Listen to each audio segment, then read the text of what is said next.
Hey, before you go, Welcome everybody to this edition of Strong Perspective Podcast.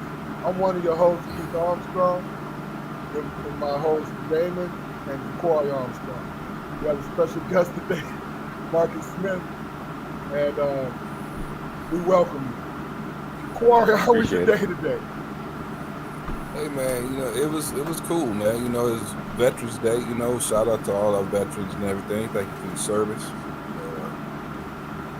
Other than that, man, just dealing with this choppy internet, and really understanding that my problems have come a long way, man. From worrying about having only two pairs of jeans to wear to school to now I'm just disgusted with my thousands of dollar paperweight that won't work right. But I'm good. No doubt, no doubt. Damon, how you doing today, Man, brother? How was your day? the money we pay for regular, man. Yeah, yeah, that's true. Damon, what about yourself, brother? um, I had a good day, man. Like yesterday was a beautiful sunny night in the 70s, man. For Michigan, that's good, man. But I ain't gonna complain about the weather because my man Marcus from Buffalo and Yeah, what I'm saying, ain't no comparison, bro. there ain't no comparison at all. You know what I'm saying? Real talk. So, but yeah, man, a beautiful day, man. Just I just relax, and accepting the blessings. Okay. Marcus, this is Marcus Smith, everybody. Just like I said earlier, from Buffalo. Um, I'm laughing because I'm thinking I pressed the live button and we was 15 minutes into the broadcast, and I realized we weren't even live yet. Hey, look, Yeah, and y'all missed it because I'm like, man, I got a confession to make, man. Y'all just missed that. We keep it between us. yeah, look. I had to throw it out there. So, Marcus, how was your day today, brother? We had a good day today. Me, my wife and my daughter, we went had lunch, and then went to go see Wakanda. So went to go see the Black Panther movie. Cool, man. Cool. Looking forward to seeing that. Take my wife tomorrow, probably. Yeah, it was a Yeah, good looking movie. They had a forward. couple of surprises in there you're gonna like. Good, good. Hey, look, always collected comic books when I was growing up. And I think the three of us got bit by the bug, and Stan Lee hit it right on the head when he created that character. Hmm. As far as a black superhero, I love that. Marcus, why don't you do us a favor? Talk to us. You know, show the love to the people you need to show the love to, and tell us about you. Well, like I said, Marcus Smith, native of Buffalo, New York, been in North Carolina since '94. Uh, I got one wife, Miss Janine, two kids, Damon and Asia, and my grandbaby, she's 8 months old now, 9 months Congratulations. old, sorry. Yeah, little Kyrie, and her mother Chelsea. So can't leave her out either because she brought her here. So Wow. that's my nuclear family. So wanted to let them know I'm thinking about them and I'm here. Okay, okay. Um, you're look. I went to school with a guy from Buffalo. He called it Bilo. I don't know if he made that up, but was that a Uh, nickname for your spot? yeah, be low, rough, buff. We got all kind Yeah, of there names. it is. You Yeah, said both of them. You said yeah. both of them. You must be Uh, talking about Keith Aiken. yeah, Curtis Aiken. Yeah, man. Curtis Aiken. Keith Yeah, was yeah. yeah, That Curtis. brother. Look, both his brothers came to Pittsburgh and lived. Hmm. You know what I mean? But so yeah, yeah. Yeah. So tell us about Buffalo, man. Man, Buffalo's it's called the city of good neighbors. Uh, everybody know us for the snow, but that's not what we all about. We got Buffalo actually has some of the best food in the country. I put our food up against anybody in the country. Wow. Okay. No doubt. No doubt. Really? Not just the wings, but pizza, the hoagies, all that. Okay. Wow. Okay. Yeah. Yeah, that's my city. I Okay. I represent the 716 wherever I go. So Look, That's what's happening. and that's the truth. Now we've been neighbors for a very long time, and he is not when he say he represents is real. That is real. That's my, And look, see him behind he me. ain't That's my squad. look, he's a quiet guy, but I hear that loud energy because them Bills is doing their thing right now. So Look here. Waited I long was enough for him. I was a Bill fan back when they went to 4 Super Bowls in a row. Yeah, But yeah. but I ain't, you know, I give them that. We You know what I'm made history saying? there. We didn't win them, but we got another shot. If Josh stay healthy and Diggs still doing this thing, we'll be good. I, but yo, man, I'm a Lions fan. Going to 4 Super Bowls. Oh no, that wasn't a slate. Shit, That wasn't a you know slate. what I'm saying? That was like, I mean, maybe I should have prefaced it with, they went to 4 Super Bowls. Yeah, that's You know what's what I'm up. saying? In a row. Come on, man. Whoever done that in a row, dog? Yes, sir. Yes, sir. The Vikings did it. Did they? Yeah, and Hmm. they lost every one of them too. Yep, same result.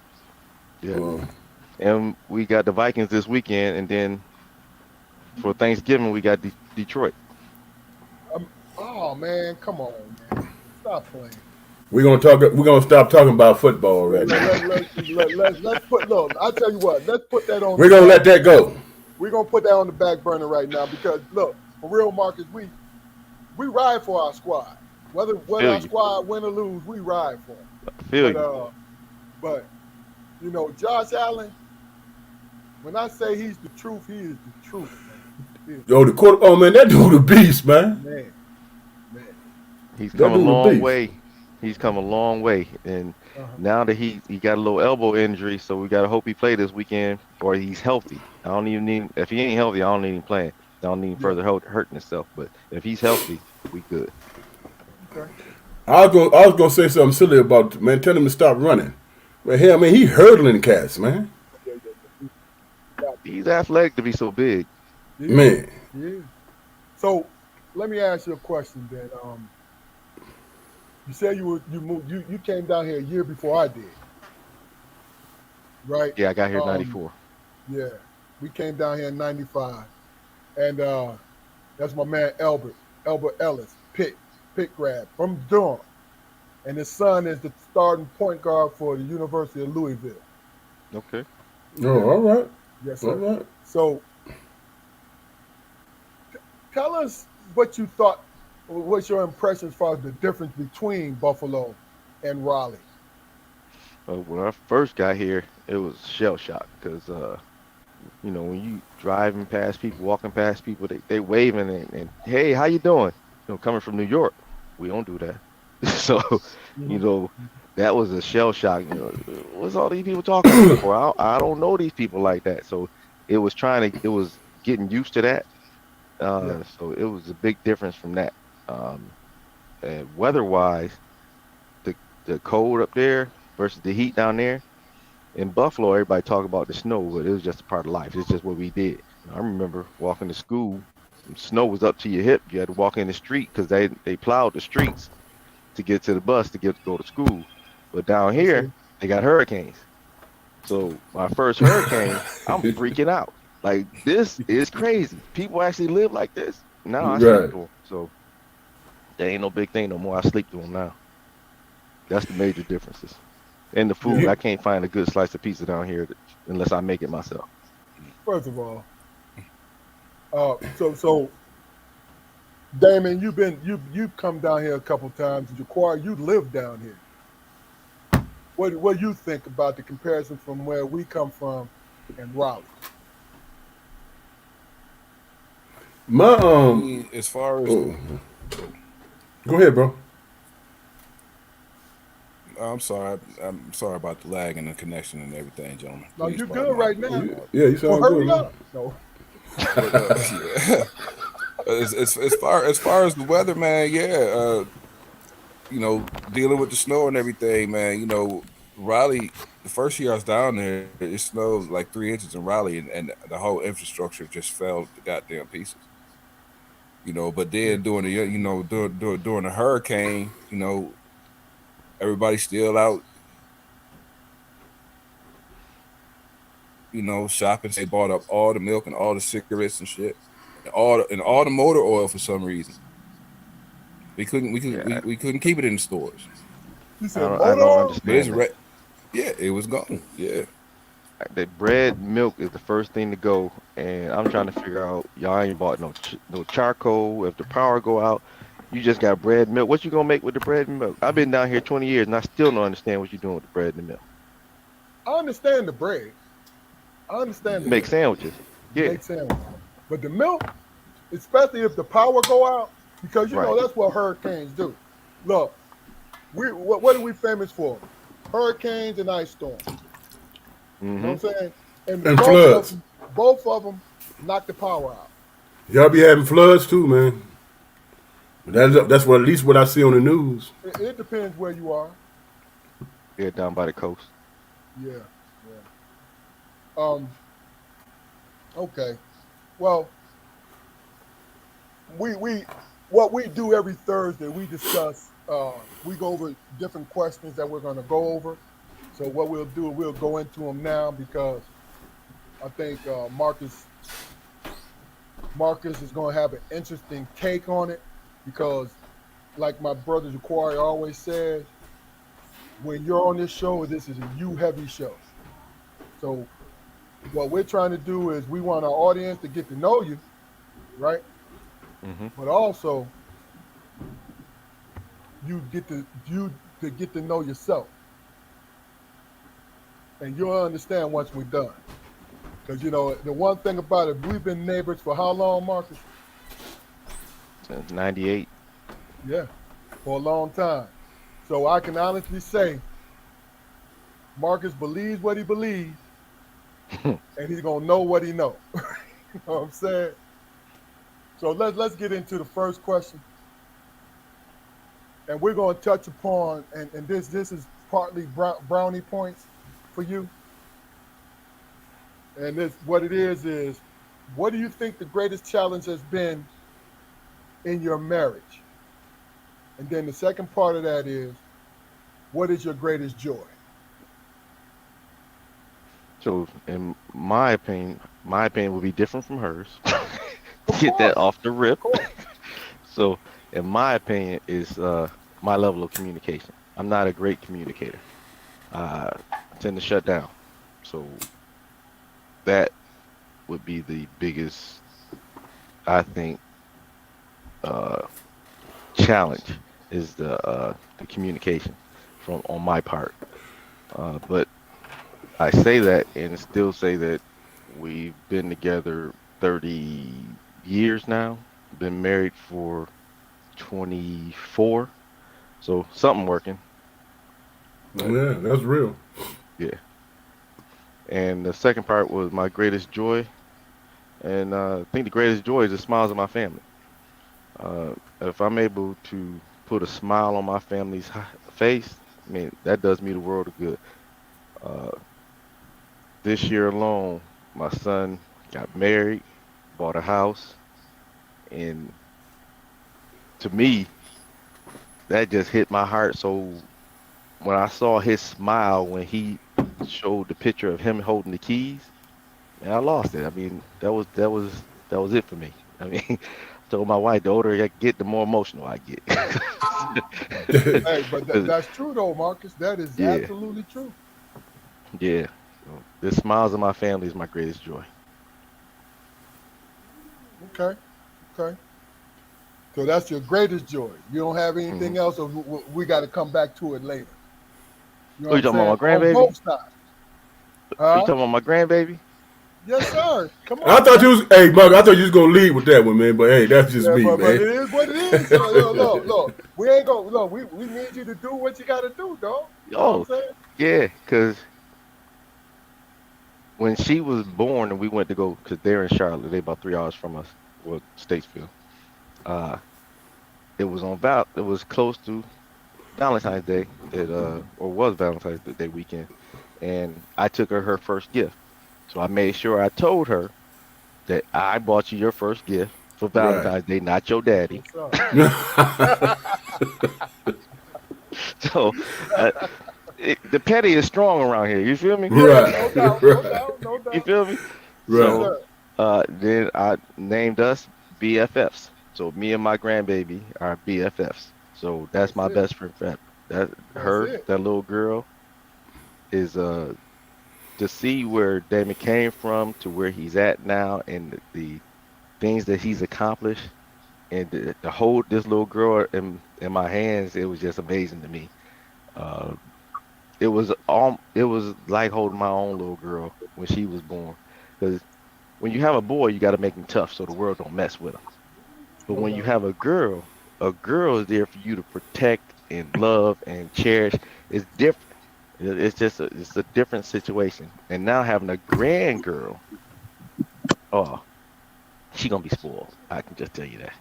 That's real. I know that's right.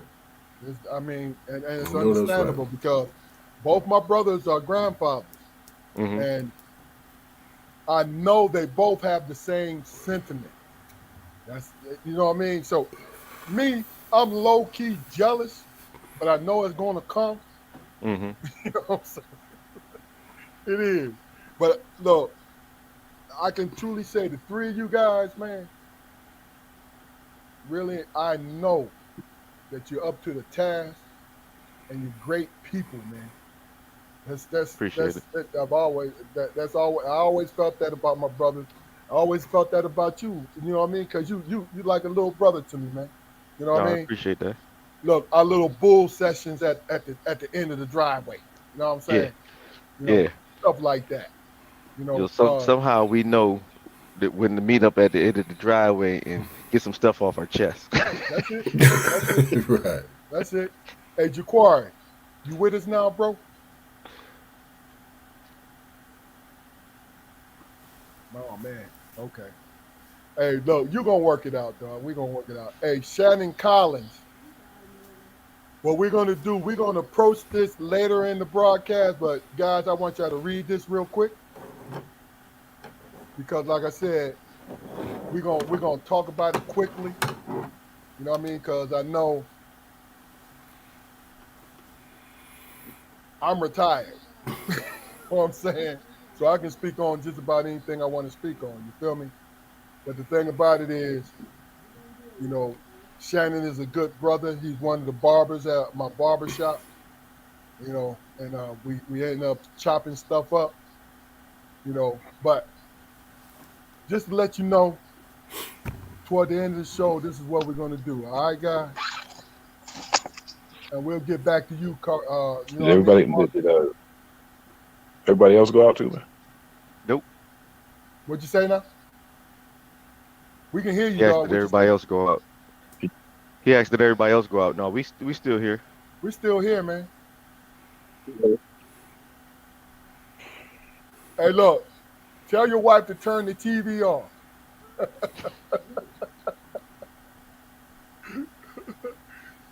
No, but Jaquari, I asked. So what we're gonna do? We're gonna go into the next question, Marcus. You know, as older men with children who are making their way in this world, right? Hmm. What kinds of challenges do you feel they're facing, and do you have worries? That's a And good question, man. the world is different from when we came up. The world is way different than we came up. Now you worried about active shooters and insurrectionists and it's social media and cyberbullying. I mean, it's a lot of stuff that's thrown at these kids now that 24-hour news cycle. Because before, when we was coming up, something went on in California, you might have heard a rumor, but now because you got this phone in your hand, whatever happened over there is 5 seconds later, it's in your face. It's Exactly. either on social media, it's on the news that's coming to your phone, Apple News or Android News or whatever. It's a lot of information coming at these kids, and I don't know if these kids have the ability to process it and put it where it is. Right. It's a lot. I don't know how. we would have handled it. But the kids today, they different. They not as uh, street smart. They're more sheltered, and because we didn't have no grade system of 1, 2, 3, and 4. You got A's through F's. They wasn't afraid to flunk you. Now you can't even flunk a kid, give a kid an F no more because it hurts their self-esteem. So it's a lot of that stuff that they're not preparing kids for the realities of the real world. Because once you get out of mama and daddy's house and that school system, the world is not going to treat you with kid gloves. So That's real. being able to prepare them for the ills of the world is my biggest fear. Because sometimes I tell my baby girl no, just to say no, so she don't get used to getting her way all the time. Because you got to hear no and feel some disappointment in your life before the streets do it to you. Yeah. If you don't prepare your kids for that and they get hit in the head with it, that's a problem waiting to happen. Right. That's how I see it anyway. But it makes sense. It makes sense. Damon, so what do you think? I agree with a lot of what he's saying, what Marcus is saying, because the one thing, man, you know, we've always known struggle, man. You know what I'm saying? We black men, you know what I'm saying? We know what struggle is all about. The difference is, it's up, like Marcus said, it's up in your face. You know what I'm saying? Everybody's business can be put out there, man, on a humbug. You know what I'm saying? Say you going to a bus stop, man, you got to beef with your friend. You know what I'm saying? You got to beef with your childhood friend, your boy, and people around egging it on, and y'all get into a little scuffle, nothing serious, but a little scuffle, and somebody is recording that joint, right? You got your people on each side saying they piece or whatever that destroys a friendship. You know what I'm saying? Hmm. All because you know whatever reason why they doing what they do. But it's a hard thing, man. For example, man, when I first to put it in the sports situation, man. When I first got out there and I'm on varsity and I'm doing my thing and I'm nervous, right? I remember trying to handle those emotions, being on that court in front of a crowd that's in that gym. You feel me? And you know, trying to perform and reacting from the boos and all that stuff. So imagine, man, you get embarrassed. You feel me? And you 10, 11, 12 years old.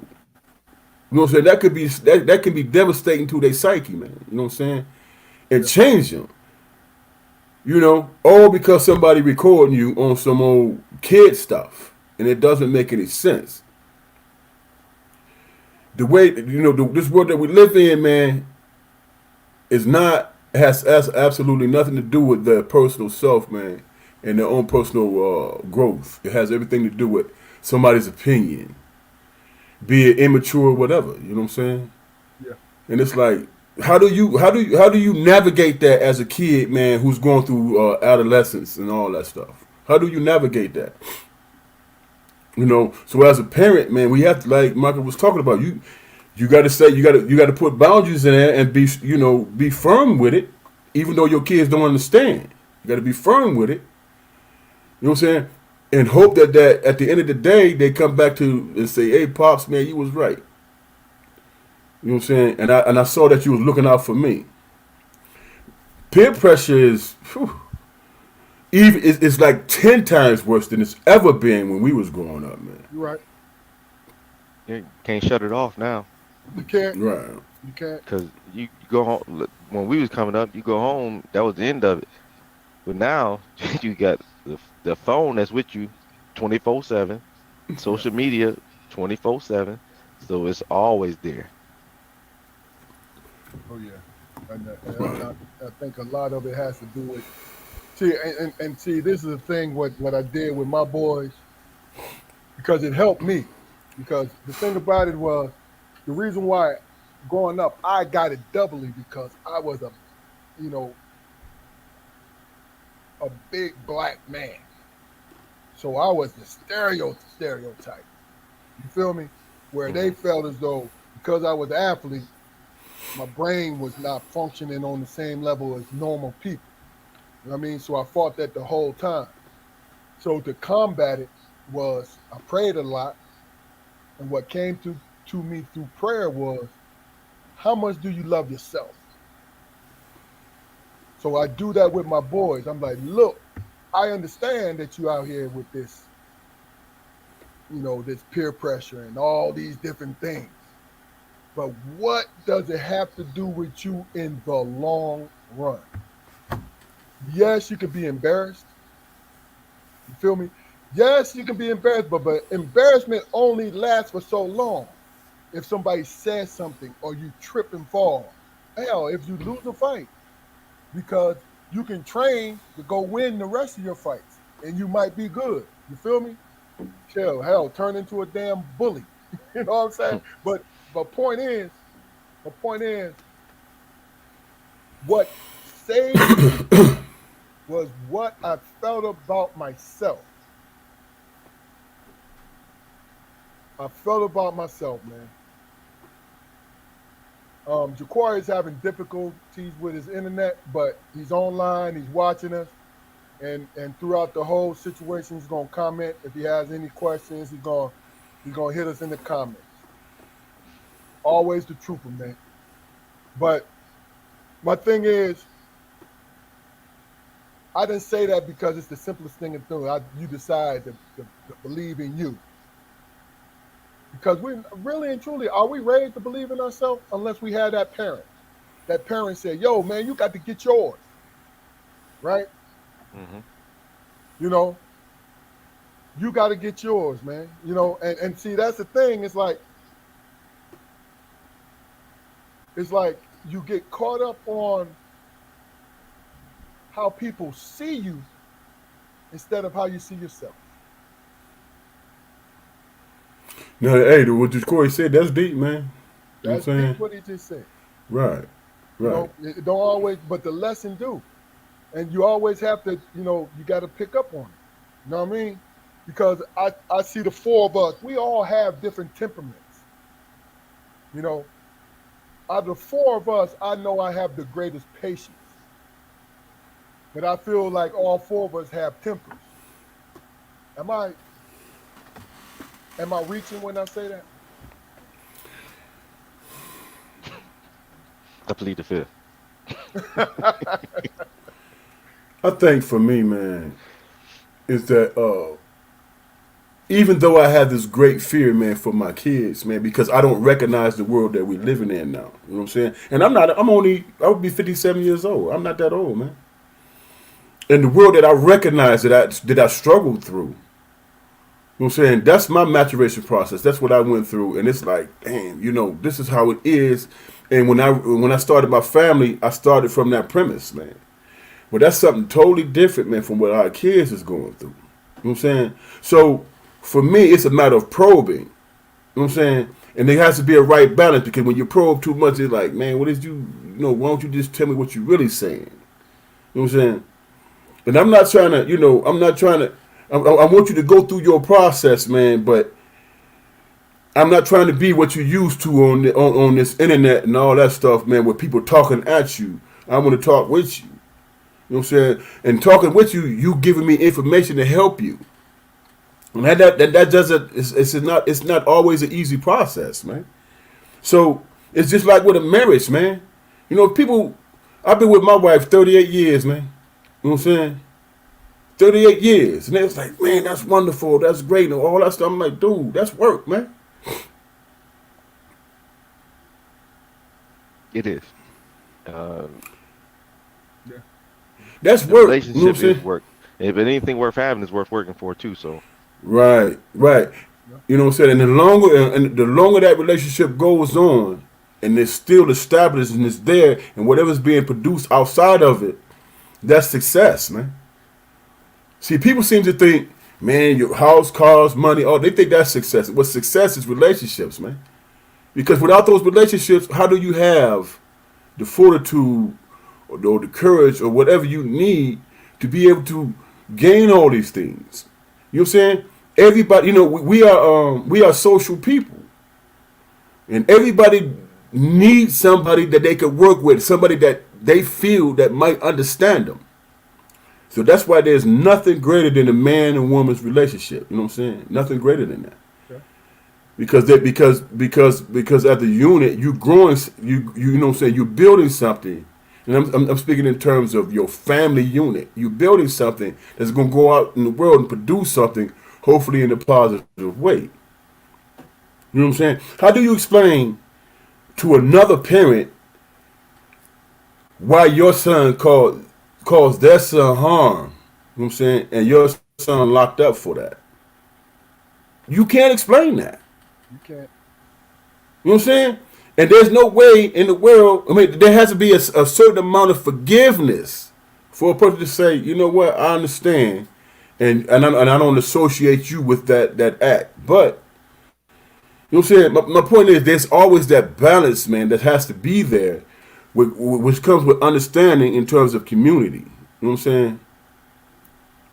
In terms of community, when you isolate yourself and you just about this, you know what I'm saying? You say, well, I can't see it from my porch, man, until it happens to your child. No doubt. No doubt. You know what I'm saying? And then you want to rally the troops. But what do the troops remember? Dude, you chose to not be involved when it happened in mine. So, in order for me to have empathy for you, I have to forgive you. You feel what I'm saying? Yeah. And I think therein lies the challenge, man. Got you. I got you. Marcus, I put up Jaquari's statement on the screen, and I'm interested to see what your take on it is. Hmm. Yeah, and again, that speaks to me too because, like I told you, when we having our BS sessions, Yeah. I don't argue because I don't ever want to get to a point where I let my temper take over from my sense of reason. So I don't argue. I shut down. That goes back to my communication. I just Mm-hmm. get away from it.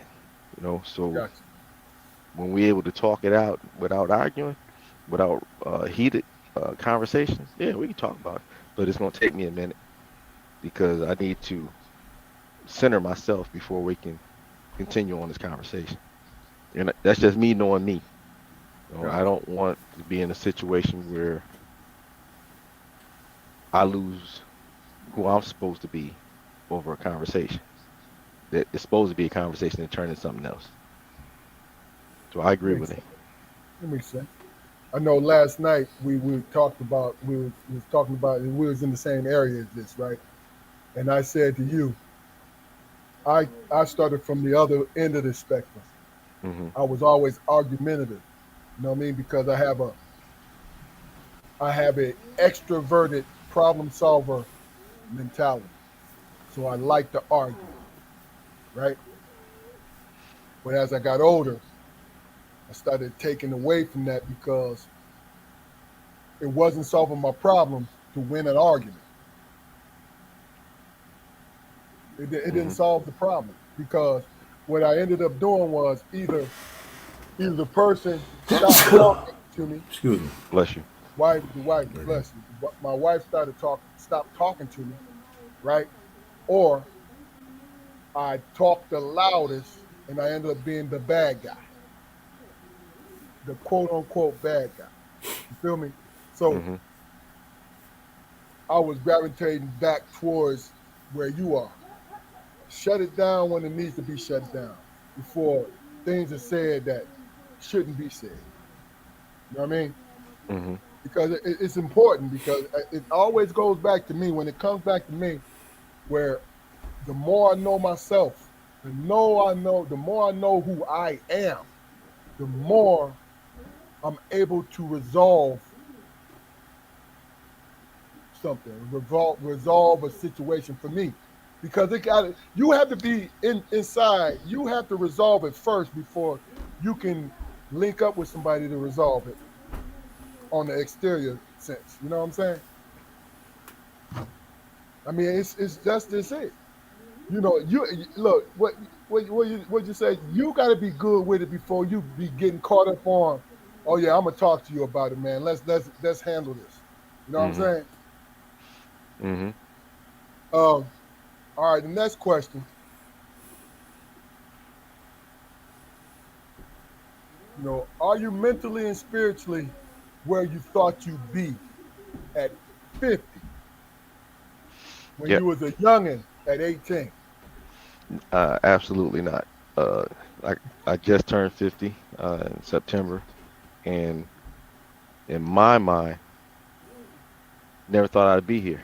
Uh, Beat the odds more than once. You know, even this summer I was in the Dominican Republic and on the beach swimming and didn't see the red flags for the ocean conditions, and I got Hmm. swept out in the undertow. Come on, man. Wow. Yes, sir. And well, I ain't never been so Yeesh. tired in my life. I would have beat Michael Phelps back to the beach. That's how hard I was That's swimming, real. and it was me fighting against the waves at one point, and then I learned the rhythm. When the wave was coming back in, I swam harder and then rested on the coming back out. When I Yeah, get to the point where I can stand up, the lifeguard yeah. was there handing me the little red tube thing. I gave him the nastiest look, like, what?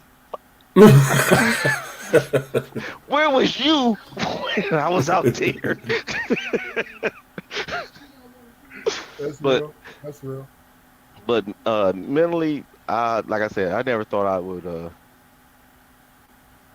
make it to 50 and be in the situation I am in now, being married for 24 years, two kids, a grandchild, and friends and family that's showed up for me the way they showed up for me. Because I'm not sure if you know, but I went to Buffalo to the home opener for the Bills game, and that's what I thought I was going to Buffalo for. But my Yeah. wife had organized surprise parties for me, and kids that I went to kindergarten with was at the surprise party. That's what's So up. yeah, I mean that got me because Yeah. you know that's 45 years of friendship. You know, we talk, we say, a couple of us text weekly, and some of us, we go back and forth on Facebook. But for them to show up like that, that meant a lot. Uh, One of my best friends, his mom came, um, and I haven't seen her in years, and so it was a lot. So mentally, no, I didn't think I'd be here at 50. Period. Um, Coming from Buffalo, because we had it wasn't dangerous, What but up, bro?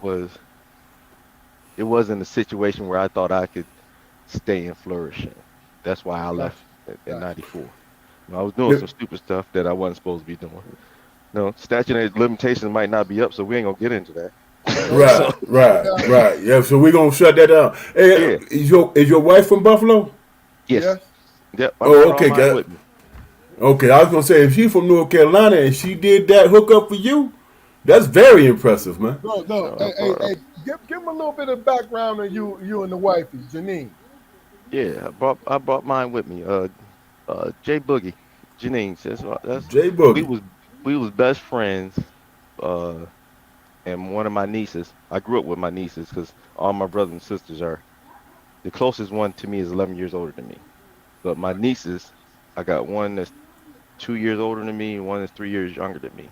We grew up together, and so Janine and I was friends. And one of my nieces, Shar, say, "Y'all like each other." I wasn't thinking like that until Shar said it, and then 4 or 5 years later, we moved to North Carolina together. So, so Yeah. And she a shaman. yeah, She need to yeah. make some money on that. Yeah. Yeah. Yeah, but yeah, so the shower was integral and into that piece. So we was, like I said, close friends, and uh, she actually hooked me up with one of her friends, and when we was just friends. And years later, she told the girl that y'all can have y'all little fun, but we gonna get together. And that's gonna be my husband. I didn't know nothing about this. So You got everybody was set up, plotting on man. me. Yeah, everybody's plotting on me. So You got Oh set man, up. look.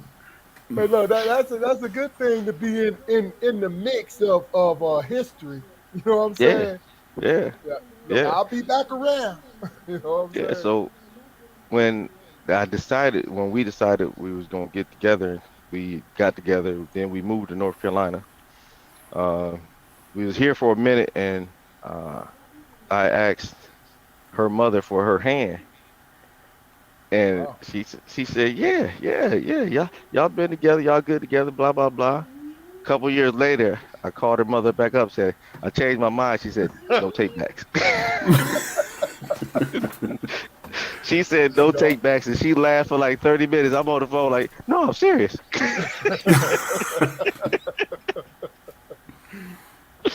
uh, yeah, um, but she's been there for me, with me, and for me. So I mean, when we came down here, we had basically nothing. Yeah. Um, but we grew together. So I appreciate her for that. And That should be echoed right there, man.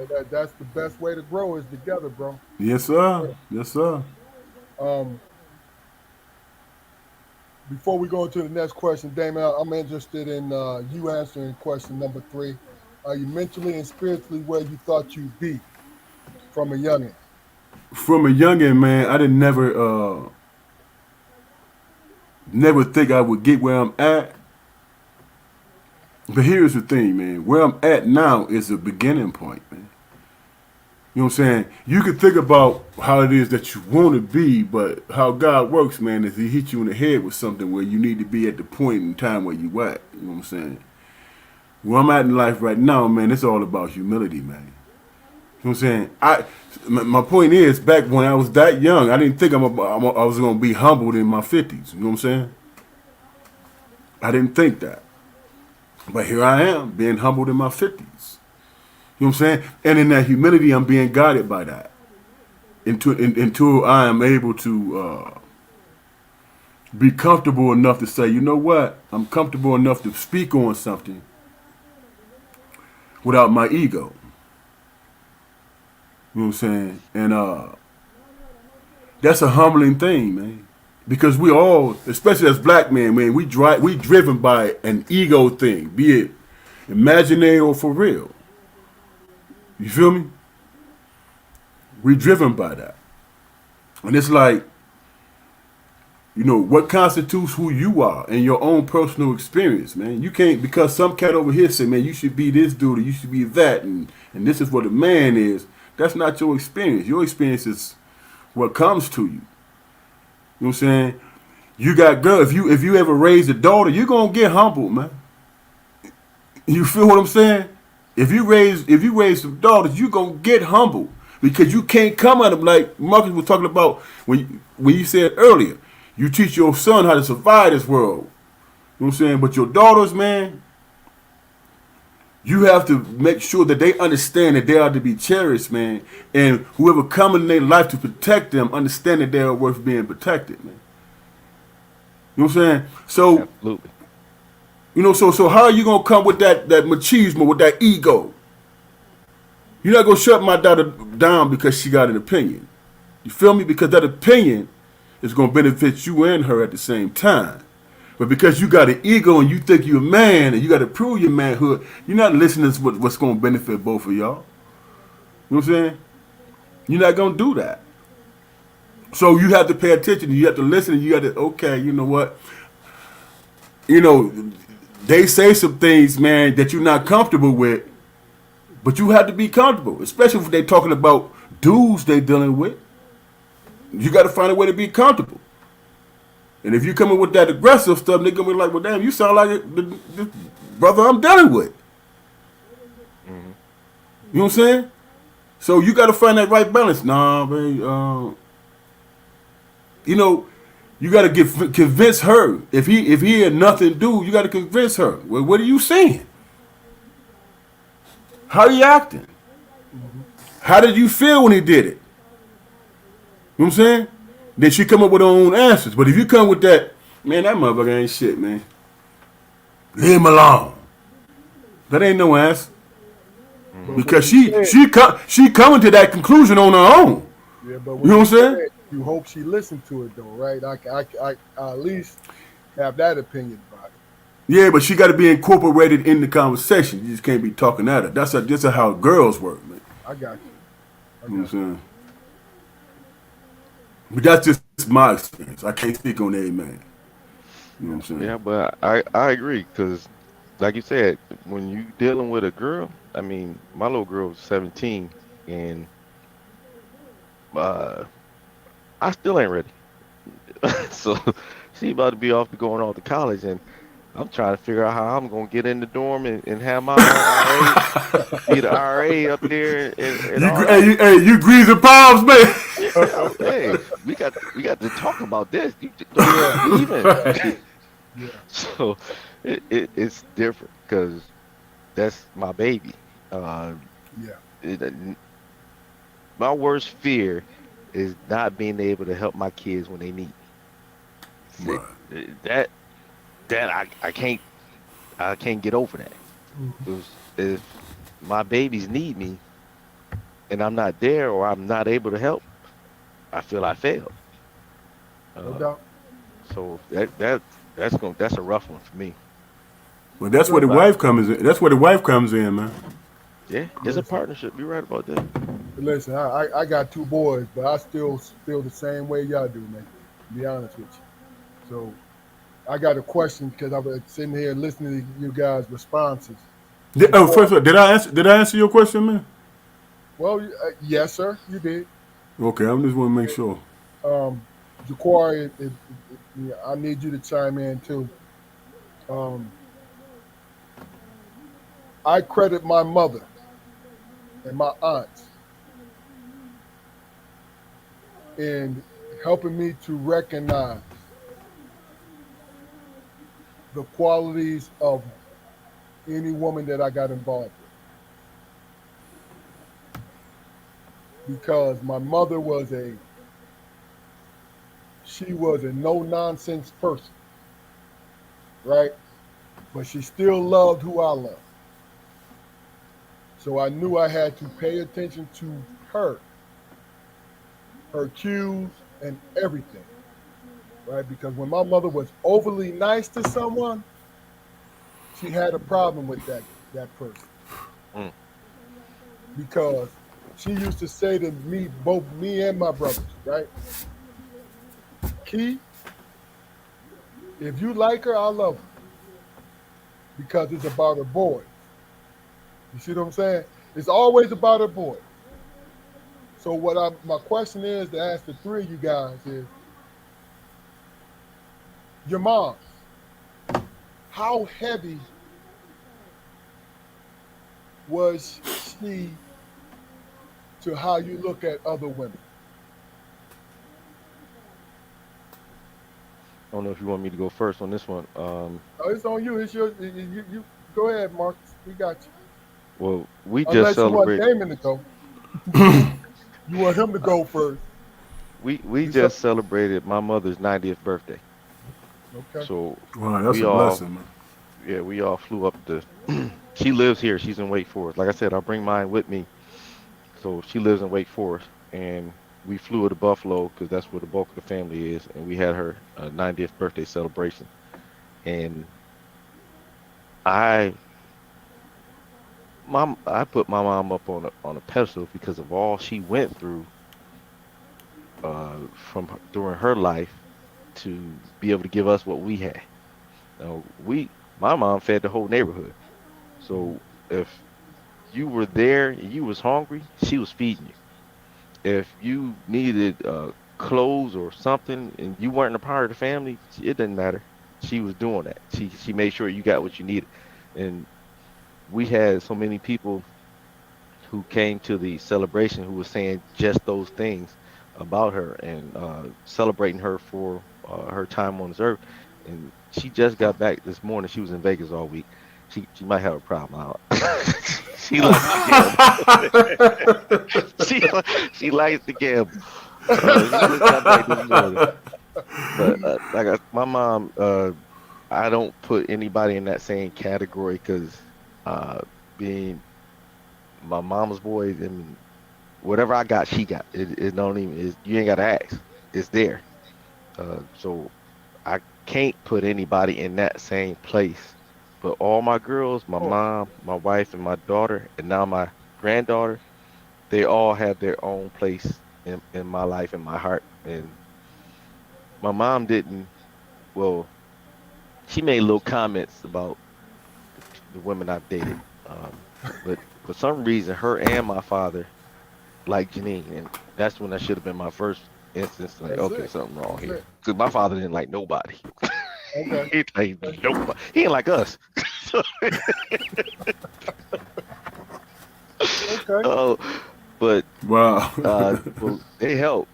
I mean, and my granddad was married 5 times, and he told me being married is the best thing you could do, and I believed him.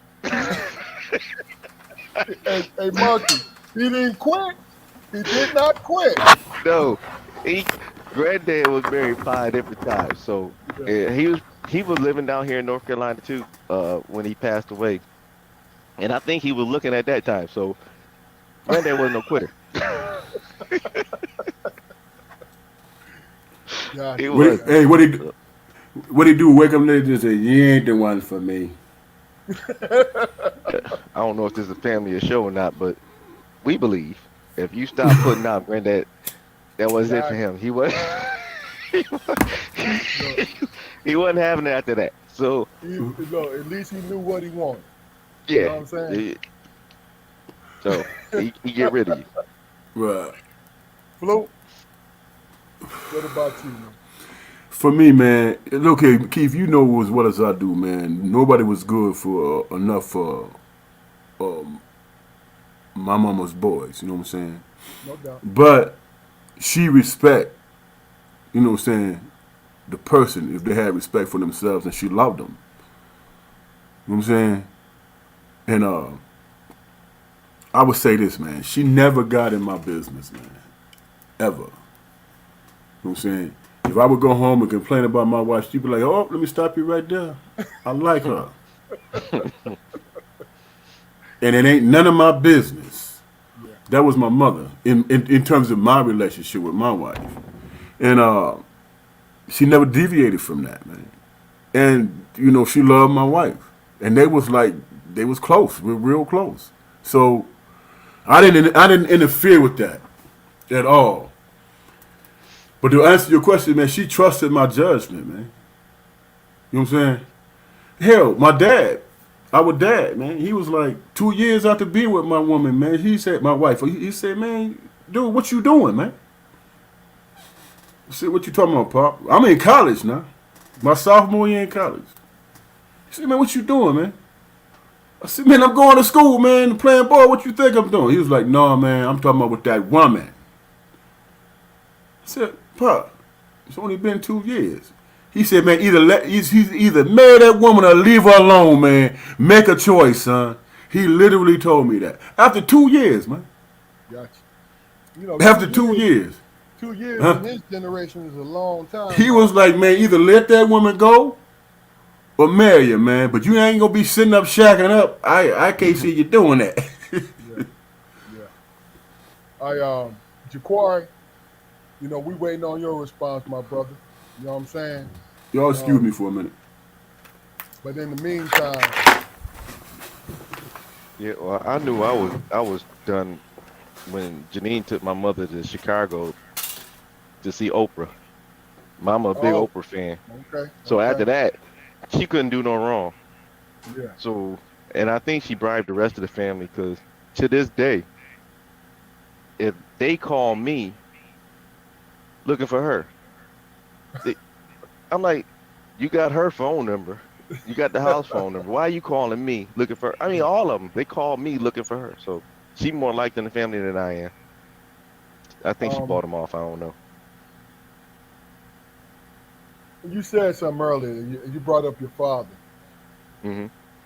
And basically, what it is the three of us, we mama's boys, Marcus, right? But our pops was our hero. You know Mhm. what I'm saying? So if you want to shout them out, man, make sure because this is not just a mom heavy show. Mhm. We shout out every parent, contribution and everything. Yeah. Well, my parents were separated when I was young, but he was still there. You know, he come to the house Saturday morning, first thing in the morning. Boy, get your butt up out there bed, go cut that grass. I'm like, dude, you don't even live here. But he made sure that we I got up, cut that grass. And he taught me stuff about plumbing, uh carpentry work, stuff I do around here that would cost me money. I don't have to do because I don't have to pay for it because he taught me how to do it. Uh my father passed away the in 2004. Um so when he went into the hospital because he was being hard-headed, shoveling and fell and broke his hip. Oh, And when he went to the hospital, I called him on that Sunday and told him that you about to be a grandfather. We just found out that Janine's pregnant and you about to have another grandson. She said, "No, boy, you're going to have a girl." And he laughed so hard, but it was true. And he gotcha. but I think that was the last time I talked to him. He passed away that next day. Wow. But yeah, but yeah, Wow, bro. taught me how to fish, the little plumbing stuff, electrical stuff, all that stuff. He made me get my hands dirty. When he was doing something in the house, either his house or our house, I had to sit there and watch whatever he was doing. It didn't make no difference if I was doing homework or what playing outside. I had to come in there and make sure I was watching what he was doing.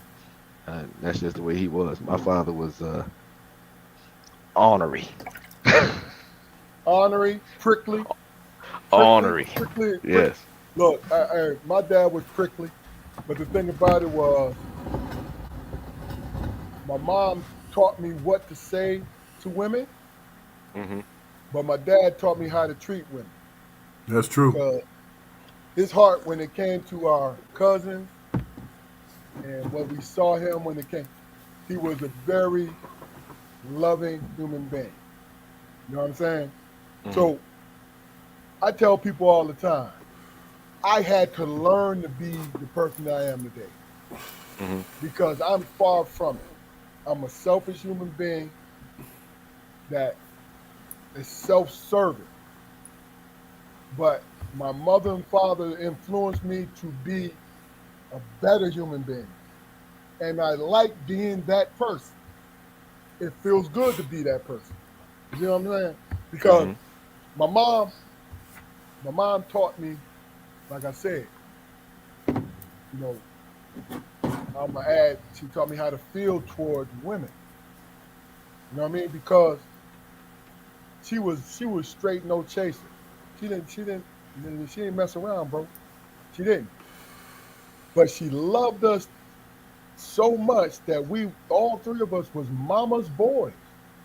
That was real. How do you first of all, when it and see that's the thing is both my parents, because me and Fluke came we came early. They were 19, 20 years old. So we pretty much grew up with them. You see what I'm saying? We pretty much grew up with them, and my role was was to keep both my parents happy. But in the meantime, they helped me to find who I was. You know what I'm saying? Because it's like, hey, you take care of your brothers. And I was proud to do that because I loved my brothers to death. Hmm. You know what I mean? So everything I got, and I got that from my parents. Everything I got, you know what I'm saying? I gave to them, even if it's the smallest thing. Like, yo, like especially they'll tell you about the basketball piece because I had to learn how to be a basketball player as I stretched out. So when I got it down, I started from the fundamentals. I became a great player, right? Fluke is a year behind me. I gave him no nonsense. This is what's going on. You need this. Oh yeah, it was like pulling teeth with him because he's a young man. He wanted to have fun. You know what I mean? He wanted to Oh, have fun. you But talking I'm about like, me? yo, yeah, Ugh. he wanted to have fun. But I'm like, bro, I'm gonna stay here. I'm here. He'll tell you. I was getting on his fucking excuse my language. Hey, I was getting on his nerves, Marcus. That's real. hey, Marcus, I was that dude who went to the library and I was reading Hawthorne and all the classics and all. That's who I was, man. Don't listen to what he talking about, man. That's who I was, man. I still see your halo. I see it. Don't worry about it. I see your halo. Hey, I was at the library. They thought I was in the hood. I was at the library, man. Yeah, Read. yeah, yeah. So, but let me ask you a question. See, and here's the thing. I got two more questions for you, Marcus, because I'm liking how you're answering it, and I see after you answer each question, I see the wrinkles start to resolve in your head, and you feel comfortable with what you're saying. Brother, That's what I definitely always comfortable. liked about you, man. You always been my guy because I like the fact that you're always aware of what you say and how you say it. And you didn't mince no, you did not mince no emotion. So if you didn't like a MFer, that person knew you didn't like him. Yeah. And it was always entertaining to me. Remember Yeah. when Hey, you and wait. I coached together? It's either off or on. There's no Yes, sir. halfway. It's Yes, off or sir. on. And I respect that. I really do. I really do. But let me just ask you this question. We're kind of on it because we're talking about the parents.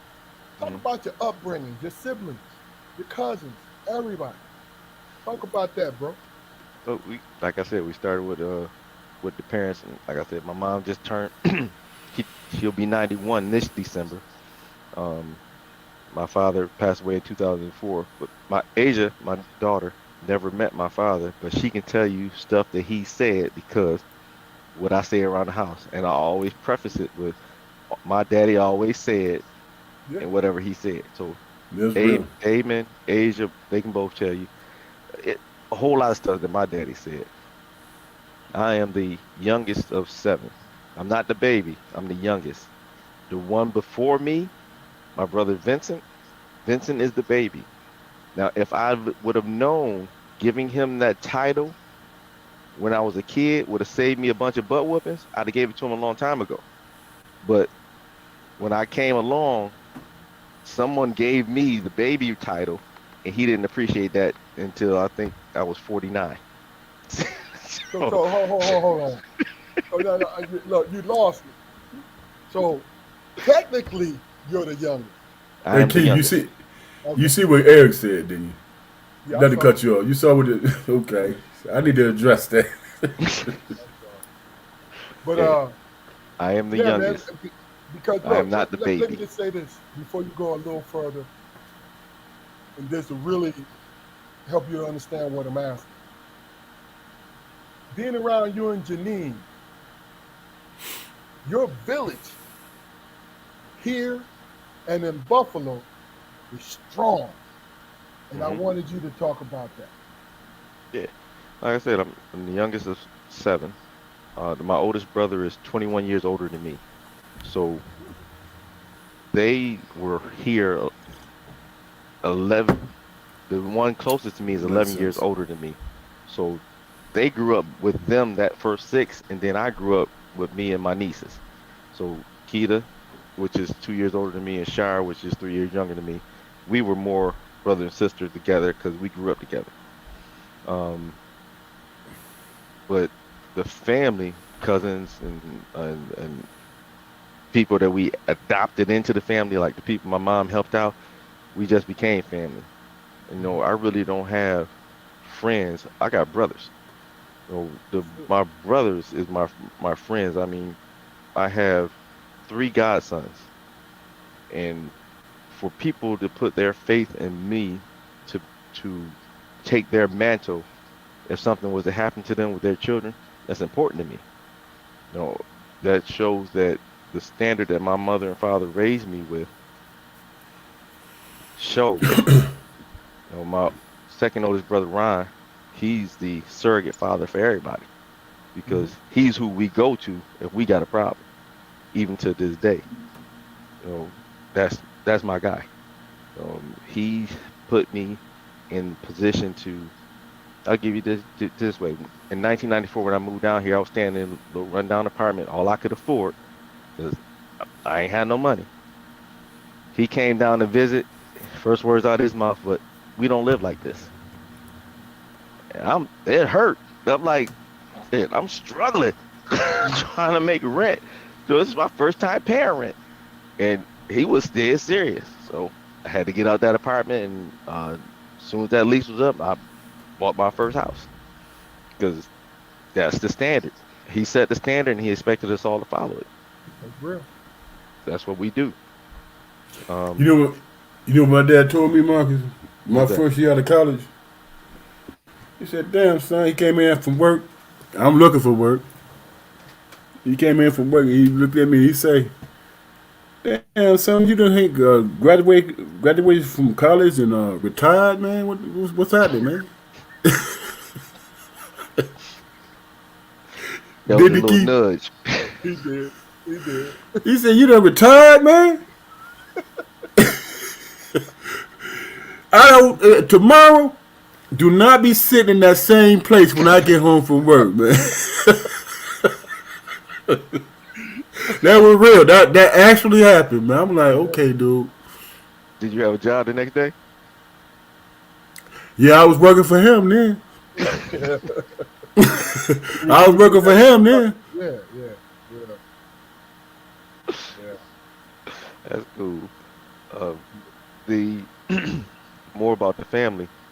Like you said, it's a village with us because in uh, '98 when we moved here and moved, we became neighbors. We always traveled in my family. So Ron, who I was just talking about, decided to take what we always did and open it up to everybody else. So we started a travel agency, and we opened it up to finding ways that allow people to be able to travel with us.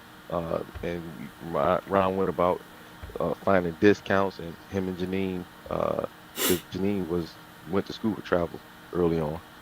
So we started a travel agency, and all the people that go with us on our trips, we call them friends and family. After one trip, you become family because, like you said, with us, it's a village. We are welcoming people. Um, I think it was last year. I think it was, yeah, last year in Cabo, we had 132 travelers with us, and So, those people, some of them were friends, some of them were newcomers, but by the end of the week, we was all family. We was yeah. sitting down breaking bread and talking like we've known each other for years, because that's what Right. my family actually does. We welcome people in, and that's just the way I was brought up, way I was raised, way we do things. So we are ever growing. Hey, Marcus, put it in the comment. You see where you can comment.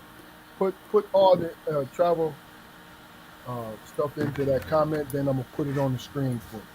Well, look here. I want to go to Ghana next year, man. So you need to put a package together for me. Say the word. You know. I tell you what.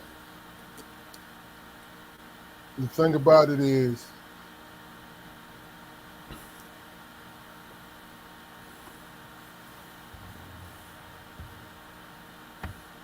put this up for you.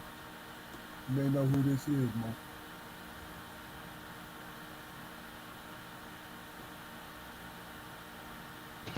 Right.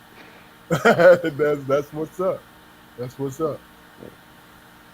Th- th- Um. That guy right there, Uh huh. for this guy you ever want to be. that's that's my cousin Dusty. Okay. Dusty, Dusty. We his mother married my uncle, and that made us family. But the blood, I mean, the love that we share, Hmm. his this is how close we is. My anniversary is on the 28th. His is on the 30th of August. My daughter was born on the 20th. His daughter was born on the 25th of May. Wow. Same year, because we was on the same cruise the year before. So 9 months later,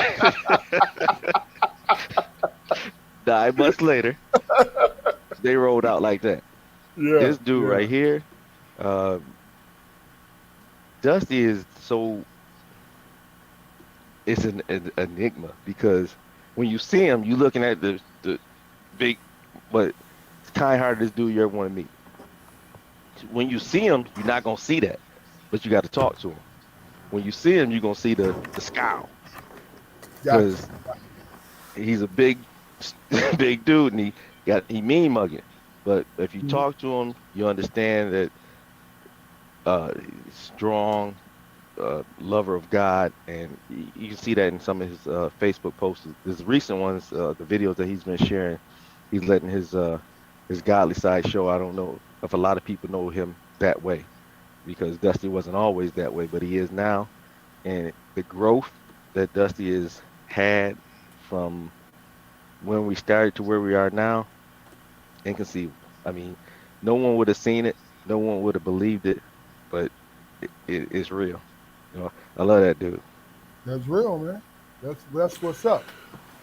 You know what's crazy, man? Until that dude came through and shut up that shopping mall, I did not know that Buffalo had that such a large uh, amount of black people living there, man. I did not know that. Buffalo is so segmented. East side of Buffalo is 90% black.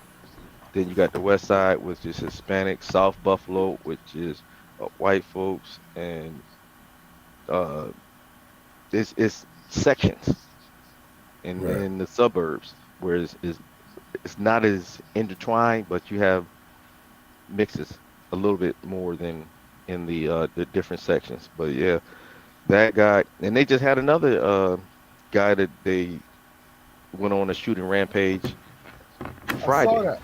I Thursday, saw Thursday. that. But the Really? I rapper, didn't know that. a rapper grabbed him. A rapper and somebody else grabbed him before. But it was an assault rifle, wasn't it? Two shot. I think he had a shotgun. Oh, Um, okay. it could have been a assault shotgun, but I'm not sure. But two security guards grabbed him up. He had shot. He had let off 3 shots before they got him. But people are really going crazy. That's what I'm saying. These active shooters, they doing too much. Yeah. I am a gun owner, so I believe in the Second Amendment. Yes, I am a gun owner. But Yeah, you know what? I do too, Marcus. To be honest with you, even though this is what I do for a living, I hmm did for a living. I'm sorry, I'm retired now, ladies and gentlemen. You know what I mean? But the thing about it is, I've always believed in the right to carry. You know what I mean? I've always believed in that because my thing is, you have to protect your family, man. So I don't know, man. Look, I don't want to get too caught up on, you know, like the political stuff about it. hmm But you ever notice in our community, white and black, we always pumping like, why you got a gun, why you got a gun?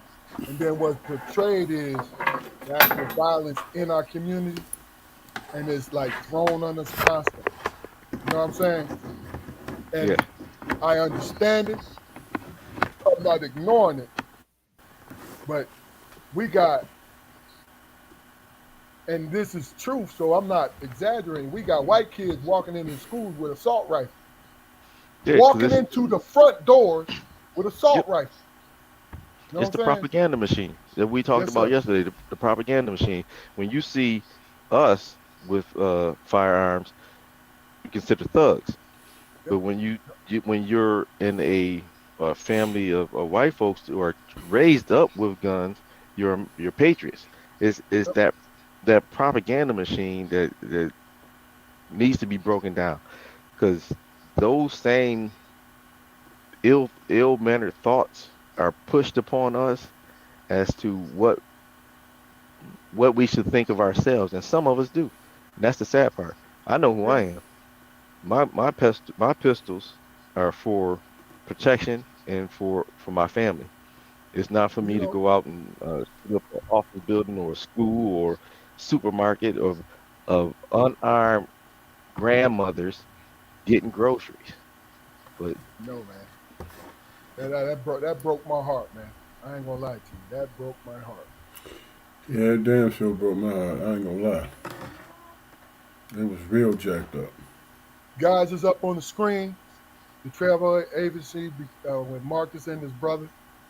Hey, and really and truly, I'm Facebook friends. I've been friends. We've been neighbors for decades hmm with an S. hmm So really and truly, what he speaks about is the God's honest truth. And he's shown me pictures. You've seen them on Facebook. They have a great time of camaraderie and fellowship. So it's up there. It's up there for all eternity. You know what I'm saying? And we're just gonna go from there, okay? But check them out. They real good people. So let's go into the last question I'm gonna ask, and then we're gonna go into Damon's segment, Marcus. Um, I think I told you yesterday. Uh, we asked this of everyone, and I'm very interested in seeing or hearing your response to this. But if you had the younger generation, women and men, you had their ear, and you wanted to pass on one or two things that you feel is important to them for them to keep going. Now you have a son, your granddaughter, right? And you have your daughter that's on her way out. What would you want to impart to them? And it could be anything. well, in today's uh, era, you have to be self-sufficient. So I wish would have invested in the stock market earlier. And right now, the kids got a chance to invest, knocked out the court, because stocks are on sale right now. Because of the downturn in the stock market, those stocks that were up to large numbers have come back down. So it's a chance now to get into the stock market. Invest in your 401k if you have one, especially if it's matched. If not, try getting an IRA and make sure that you getting in on the stock market, because the rich stay rich with the stock market. So if you put True. your money with the rich folks' money, your money should be good. But if you try to put it like this, we'll go out and buy $100 pair of sneakers, but you won't buy $100 worth of shares of Carnival stock or AT&T. That's gonna make you money. Them sneakers gonna be gone in a year. Yeah. So Right. stuff like that. I was talking to the young man, Percy Hennett, uh, this morning. Percy just got a new job. Congratulations to Percy on that. And his mindset is, yes, I got the new job, but this is where I want to go. This is a stepping stone to where I'm trying to get to. So he has the right mindset, and I like that in the younger kids, the ambition that they're showing of where they want to get to. But like Damon was saying, you still need that interpersonal relationship. So you can't be all business and not have someone to come home and share your problems with, because it's hollow. So those combinations of things, and find a business mentor, because you need someone who you can talk to about what you're seeing, in your life and help you make sense of it because you don't have all the answers. I know I never did. I might have a few now because I've been through some stuff, but I've had some business mentors in my life that uh, were awesome, like Kimberly Bass Knight. She's a preacher now, Reverend. She's not even in IT anymore. Roger Burbage. Roger was excellent for that time in my life where I was young and dumb and just hot headed. Roger was that calming effect, and I still we still talk to this day. And I appreciate Roger, and I sent every time I get a chance, I let him know how much I appreciate him for all he done for me. Lloyd Taylor was the guy I met at state of North Carolina. He just retired, and I think Lloyd saved my job because I was pissed. I was, I was, I was ready to throw chairs and hands and everything else. Lloyd calmed me down and talked to me and let me know there's a better way to do things, and I appreciate Lloyd for that. The guy who has been the biggest effect in my life in the IT world when I was computers is Damon West. Damon West is he was my supervisor at IBM, and uh, Damon went from being a supervisor to, like I said, one of my brothers. Damon is funny, sarcastic, and a-hole, but a good person too. All that wrapped into into one. So, but you got to have a business mentor.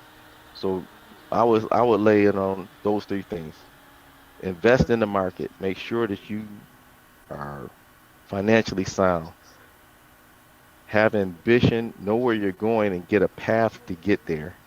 And then make sure you have a business mentor so that you can have somebody who can put you on the right path when you're in the part of indecision.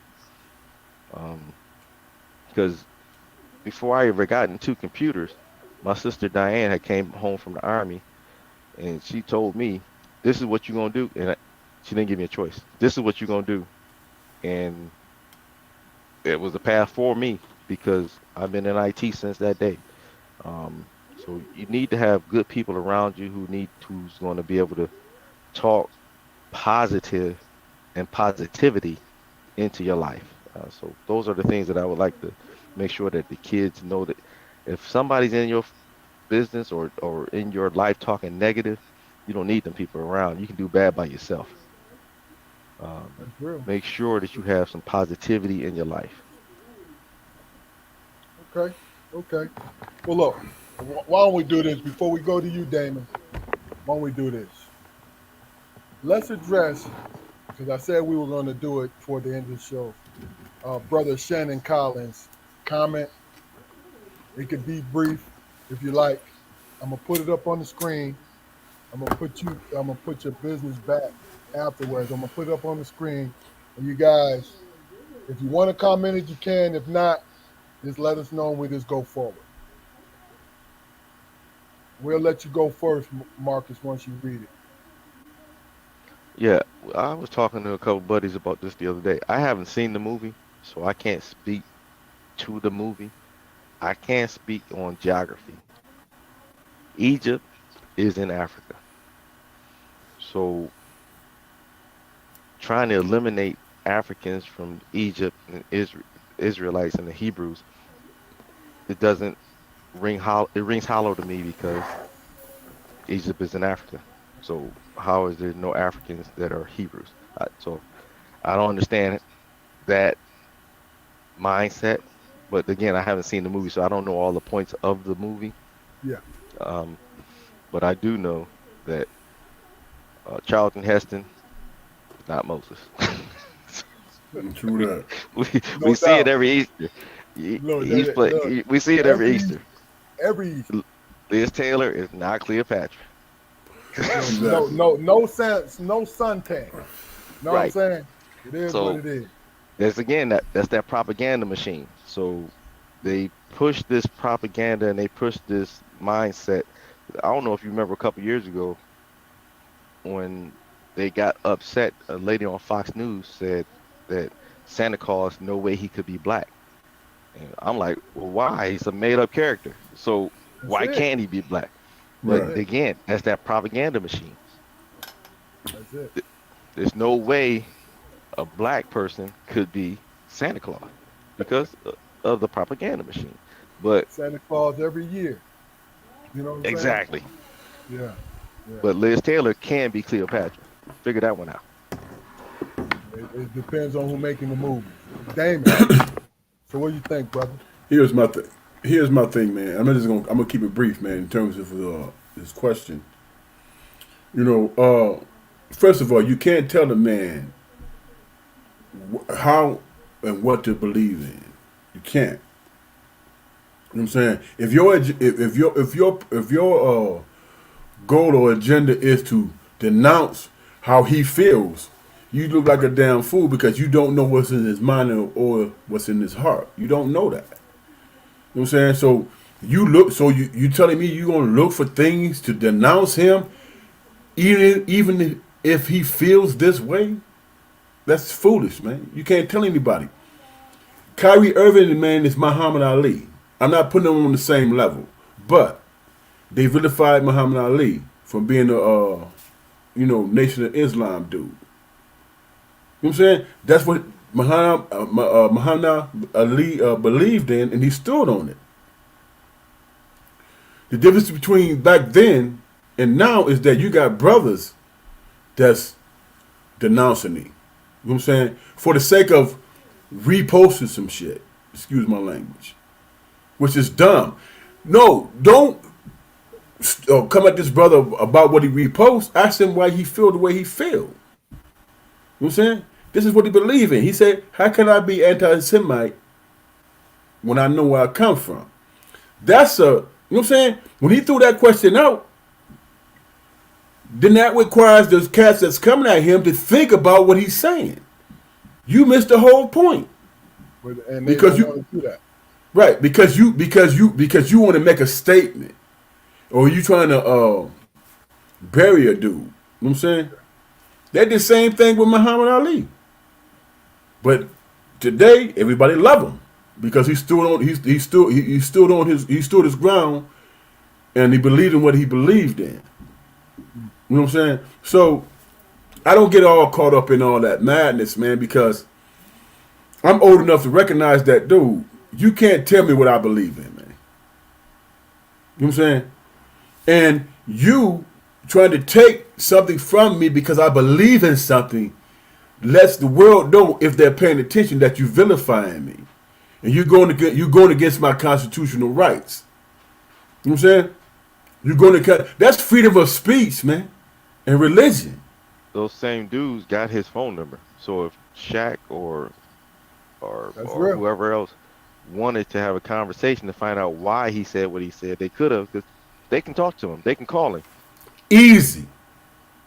But it's Easy. about what color is it about? I asked her this last night. What color is it really about? But that money. Right, About that prince. right. But see, here's the thing that they don't get, man. They don't get the fact that divides us, man, because you don't want to take the time to understand a man. I ain't talking about the color. I'm talking about a man. You don't even want to take the time to understand where a man is coming from. You just want to be offended based on your bullshit without your own personal research or whatever. So what you're gonna do is try to make an example of this dude, and he was like, dude, how am I gonna be anti-Semite?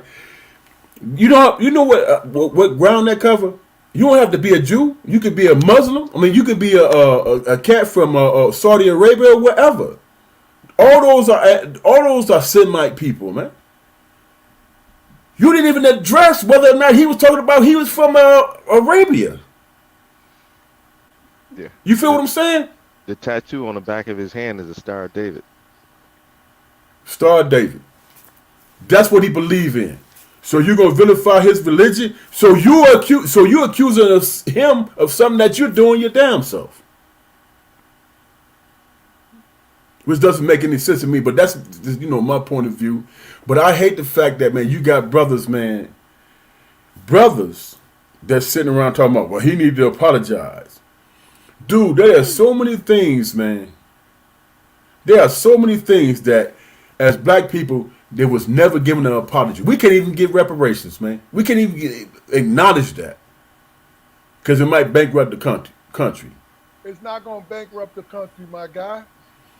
I'm saying, just in general. I'm saying No, I'm we sorry. can't, we can't have that discussion. My fault. We can't have that discussion. You know what I'm saying? Yeah. Ask the man. Don't you know what I'm saying? Don't go at him because you have an opinion because you don't like the dude. Ask him, man. Well, what do you believe in, dude? Then tell me. If he gonna cut his own throat, he gonna cut his own throat. You feel what I'm saying? But the crazy part about it is you got cats talking loud as hell and they don't even know where the hell they coming from. And he throw out that tidbit, how can I be anti-Semite when I know my history? That should have gave them the understanding that they should shut the hell up and listen to what the hell he had to say first. Yeah, that should have gave you pause. Like, well, what do you mean? That should have said, okay, I don't understand what he's talking about. Let me give him a call since I have his number. But they didn't. They went on TV and started yapping. And David Silver just released a statement saying that he's talked to Kyrie and he doesn't believe Kyrie to be an anti-Semite. So if he can call Kyrie, why can't I'm missing all that. people he played basketball?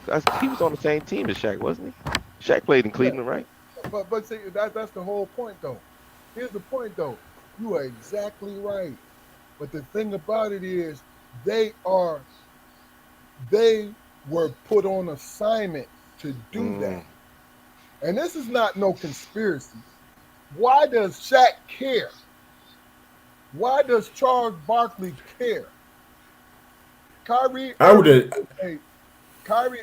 is a NBA basketball player. That's what he is, right? I understand his view, everything that has to do with everything. So I take that, your views and everything, I put this in my personal life. You are a basketball player. Charles, and I'm picking on these guys because, first of all, Shaq, in his hoarse voice, called him an idiot. I had a lot of problems with that. For the simple fact is this. Who are you to say what he is? And you don't even know. You don't even know what he knows and what has changed him and transitioned him to thinking the way that he has. Silver. This is what they did. I ain't got no respect for him, man. Here's my thing, though. This is what I see. I see that it blew so far out of proportion, they had to make it seem like they're doing something. Like, I'm going to tell you, the Brooklyn Nets, their leadership is horrible. Last 2 years, they've handled Kyrie Irving's situation horribly. But they always made him look like the bad guy. And that's as much as I'm going to say about it, man, because I'm going to be honest with you. And I don't mean this in the worst way, but what they eat don't make me shit. When we're sitting here talking about millionaires retweeting something, and I'm living everyday life with my family, it doesn't affect me. Especially when I understand, like you spoke to earlier, Marcus, I understand the geography of it. Why are people even look? And then you want to get historical. First of all, Israel became the hue that it became in 1948 because they took all those refugees from Europe and put them in in Israel. Is that a bad thing to say? Is that anti-Semitism to say that when it's the truth? But everybody believes what they want to believe. You said that earlier. Luke said that earlier. Everybody believes what they want to believe. That's it. If we are honest with ourselves, man, we understand that we tribal, man, because that's how the system is designed, man, to make everybody tribal. You know what I'm saying? And Bro, we fighting, bro, we ain't tribal enough, man. And that's huh? just my opinion. We're not I tribal just enough. here's the thing, and that's true. But here's the thing, man. Kyrie Irving, man, we live in America. He can say whatever the hell he want to say, and people gonna delve into his shit and all that stuff, Right? right? Don't But me as a man, I'm like, dude, you know what I'm saying? When the whole thing was transpiring, man, I'm thinking, what's the difference between what he doing and saying what Muhammad Ali did? You know what I'm saying? yeah, And but for but me but as a black I'm, man, I'm not. Here's the thing. this is the point. Keith, this is the Yeah, point I'm go making. ahead and finish. I'm gonna comment. Go ahead. Okay, this is the point I'm making. Right or wrong, it doesn't matter to me. I just know that he's taking a stand based on what he feel his religion is, whether we agree with it or not. You understand what I'm saying? And there's a person that happened in history that went through that same process. They went through the same process. We know better. We know not to attack this man and vilify him and dismiss him saying, how can I be anti-Semitic when I know my history? You know what I'm saying? He threw that out there. Now he could have been more forthcoming and said, "Hey man, I believe this who I am." So Don't make a difference. Don't make a but my difference. point is, he could have said that and skipped all the so they don't have to guess. He just stood on it and just came up. This is who I am. You know what I'm saying? I see what you're But saying. whatever it is that I believe in, and then here's the real true honest thing. How I feel about it. Whatever it is that I believe in ain't none of your damn business, man. It's what I believe in. If I'm not hurting you in the process, then we should be able to coincide and live together. You know what I'm saying? But this is my thing. Long as it's nothing that's hurting anybody. Yeah, You know what I'm saying? It's always And that's freedom of it. speech and freedom of religion. When they don't like it, that's when it yeah. changes. That's when it Long as changes. you ain't you doing blood sacrifices and all that shit like some people. You know what I'm saying? We ain't finna get off and all that. First of all, You know? first of all, now we're not gonna talk about this, but excuse me. Don't get me That, started, that's bro. that's the devil trying to choke me out of my statement. Hey, No, my for hey, real my, though. my camera been flashing all night. No, for real though. Kanye's recent statements. This is what I'm saying. I only look at them as entertainers. They're nothing more to me. You know why? Because Kanye is he's not okay. He's not worth billions, but he's still a billionaire, right? Kyrie is a multimillionaire, right? All they're doing is expressing something that don't change my life that I already know. Exactly. That I already know.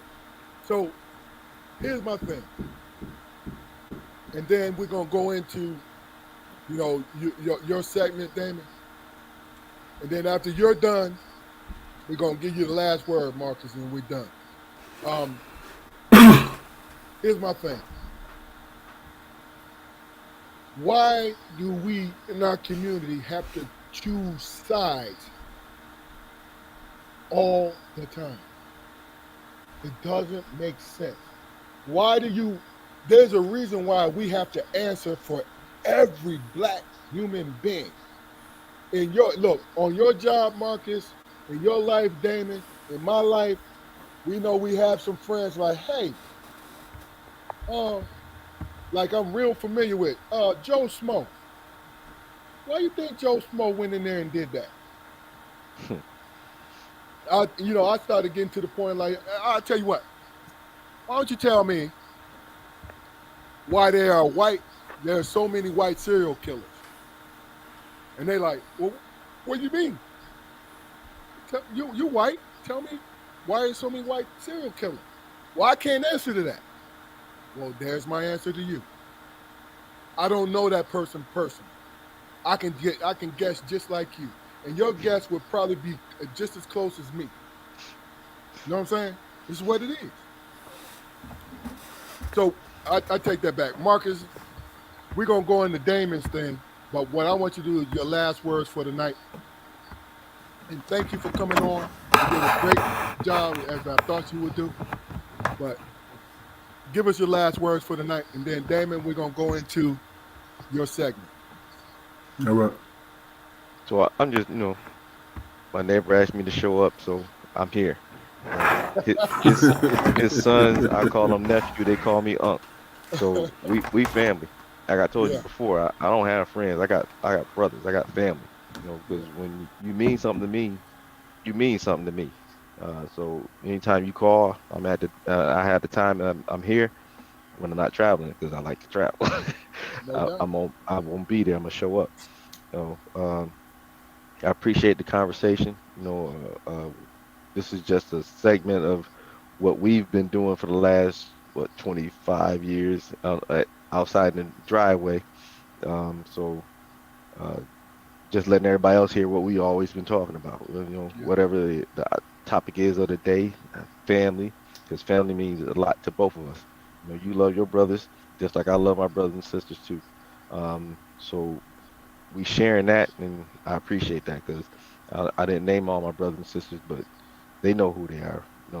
They mean something to me, and each one has uh, been an inspiration in my life one way or the other. So hey, I no, no, appreciate them all. hold on now. If you have not named at least your blood brothers and sisters, go ahead and name them right now, my guy. Let's go. Well, the oldest is James E. That's the one that's 21 years older than me. Ron is the rock of the family. He's always have been, always will be. John, my brother, he's passed away. That was my dog. You know, that was my dog. It ain't nothing like no. I have yet to see anybody that can hold a candle to John. Uh, Yeah, my sister Juanita is the that's the fighter in the family. When you see Neat eyes get big, put your hands up because she's about to hit you. Diana is the sister who put me into IT, and that's how I feed my family. So I will forever love my Diana. Each one of my cars is named Diana. I'm on Diana 12 right now because that's that's what. she That's what's put. up. She gave me the ability to pay for them. So Wow. that's what it is. And my brother Vincent, who was the baby of the family, we just had a conversation uh, for my mother's 90th birthday. Is when he figured out this baby, a younger brother situation. And I wish we'd have did that a long time ago, but uh, I, that's my brother too. He's the most talented of the family Hmm. because he can do anything with his hands. Carpenter, mechanic. He's a mechanic by trade, and some of the stuff that he's done with vehicles is amazing. He made the first minivan back in 1986. He took a cargo van, cut the middle piece out, the door piece out, welded it back together, painted it purple, and called it Purple Rain. Had hydraulics in it. That's what's Vincent up. is talented, Yeah. talented, but those my people. Okay. And I can't forget Sharon Keita. Sharon Keita, they like brothers and sisters to me too. So them Yes, two. sir. Yes, sir. All right. Great job, man. I'm glad you came on. Damon, take us on home, brother. I'm having technical difficulties right now too. Can you hear me? Yeah, I can hear you now. All right. Take us on home, man. No, man. What I wanted to talk about, man. Me and my wife had a discussion, man, earlier today, and we were talking about the state of these young brothers, man, killing each other and all that stuff. Now, I'm not a real religious man. You know what I'm saying? There's things that I believe in, but it's not on that level where you think a cat is being possessed or whatever. But as I've been sitting back and I've been thinking about this and marinating on it, man, all these young brothers, these young rappers, and all these cats, man, killing each other, man, it is insane, man. When I was talking to my wife, I'm like, man, why do you think that these brothers is doing the things that they're doing, man? Is it revenge? Is it reputation? What is it, man? And in the back of my head, the only thing I can think about, man, Are these young brothers possessed, man? You know what I'm saying? Is this spiritual thing that is overtaking them to make them devalue each other the way that they do? You know? And then I got to my senses, man. Then I came back to reality, and I'm like, guys is doing that, man, because they believe that leaves a mark in this world, man. If I kill another brother, man, people gonna remember me. I revenged this brother, or I wasn't respected on that level. And what's crazy, man, is that because it's so maddening, man, because it's so crazy and prevalent, I went to this supernatural state because it don't make any damn sense, man. How could somebody commit genocide against themselves the way we do? You know what I'm saying? And then it dawned on me what it is, man. You know what I'm saying? You don't really know or understand what it means to live. Dude, if you in them streets and you gang banging and you doing whatever and going in and out of jail and collecting all these felonies or whatever, what if you live till you 80 years old, man? You know what I'm saying? You're not living life, man, to prepare to have a good, long life. You living life in the moment, man, whether you live or die.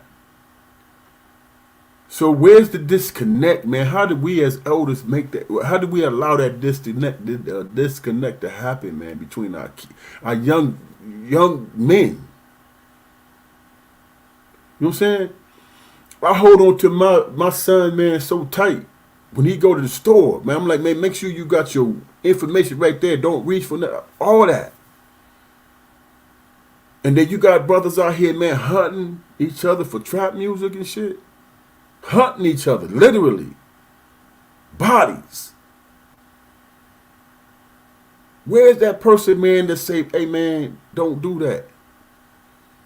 Because you might live till you 80 years old, dog. You want to live in penitentiary to that age? You know what I'm saying? What is we doing, man?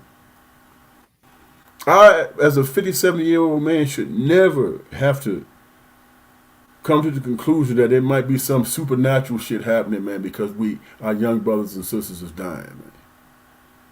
When it's really simply that we just don't give a damn. And nobody gives a damn enough to say, man, don't leave the house, bro. Stay home, man, and just chill for a minute. Don't pick up that gun, man, because anybody that carry a gun knows that, man, your temper is short. Because that's something that take a life. That's that God mentality, man, carrying a gun. So your temper is short. I ain't taking shit from nobody tonight, dog, because I'm strapped. You know what I'm saying? Cats don't think that deep, man. And it's like I said before, man, as a 57-year-old man, I don't have to, why do I have to go through some fictitious supernatural shit because, you know, brothers is killing themselves? Damn, are they possessed by the devil? Really? Because it's evil. It's not possession. It's evil, man. Not giving a damn. And those are lives lost, man. If you raise a son till he's 15 years old, damn, dog, that's 15 years of investment, man. Just for a motherfucker to impress a girl or claim a motherfucking concrete slab and shit. It don't make any sense to me. So, ain't about coming up with some fictitious reason, man. As a 57-year-old man, I need to reach back to a brother and say, dog, come on, man, don't do that. Because what if you go to prison and they give you life and you live till you 80 years old? You're going to be a caged animal until you 80 years old, dog. And then they're going to put you in a plot in the ground with no marker. And that shouldn't be anybody's legacy, man. And that's all I gotta say about that, bro. Okay. Great job as always, my guy. So, really and truly, just what I need you to do is like, share, and subscribe. I don't think I said that in the beginning. And the reason why is not the fact that we're trying to be famous or we're trying to collect. I'm trying to be famous. Of course, you're trying to be famous.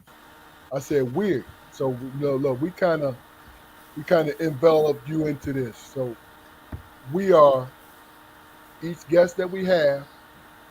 We're focusing on their personalities and as well as yours and Jaquari's personalities because we know there's some talent scouts out there looking for people to come on.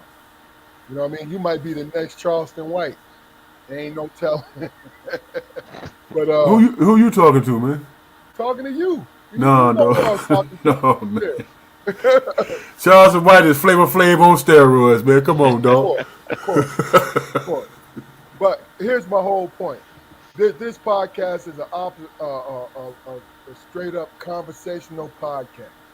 We get to know our guests, we get to know each other, and what we promote the reignite